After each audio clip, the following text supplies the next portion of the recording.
கடல் பாசியை வச்சு எப்படி ஜெல்லி செய்யறதுன்னு தான் நம்ம இன்னைக்கு பார்க்க போறோம். இதை கடற்பாசின்னு சொல்லுவாங்க, அப்புறம் அகரகர்னு சொல்லுவாங்க. இது சூப்பர் மார்க்கெட்ல கிடைக்கும்.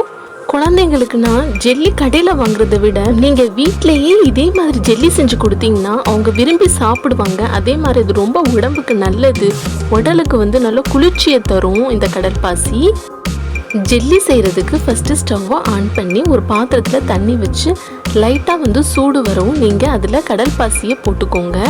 கடல் பாசியை போட்டுட்டு நல்லா கிண்டி விடுங்க. அது நல்லா தண்ணியோட கரையணும், அது வரைக்கும் நல்லா கிண்டி விடுங்க.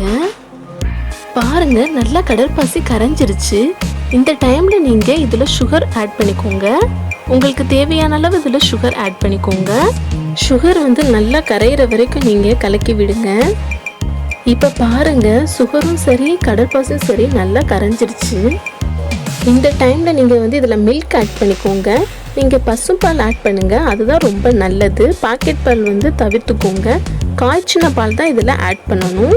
ஃபைனலாக இதில் திராட்சை, முந்திரி, பாதாம், பிஸ்தா இந்த மாதிரி நட்ஸ்னால் நீங்கள் சேர்த்துக்கோங்க.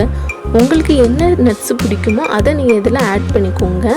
இதில் சில பேர் கலர் ஆட் பண்ணுவாங்க, பட் எனக்கு கலர் ஆட் பண்ணுறது பிடிக்காது. அதனால நான் எந்த கலரும் இதில் ஆட் பண்ணலை. உங்களுக்கு வேணும்னா ரோஸ் எசன்ஸ் கூட இதில் நீங்கள் ஆட் பண்ணிக்கிடலாம். அது நல்லா கலர்ஃபுல்லாக இருக்கும்.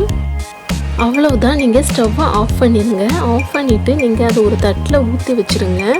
ஊற்றிட்டு நீங்கள் ஃப்ரிட்ஜில் வைக்கலாம், பட் நான் ஃப்ரிட்ஜில் வைக்கலை. தட்டில் ஊற்றி அப்படியே வச்சுட்டேன்.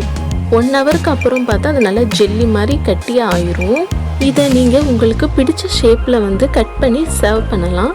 டைமண்ட் ஷேப் அல்லது ஸ்கொயர் ஷேப்பில் நீங்கள் கட் பண்ணலாம்.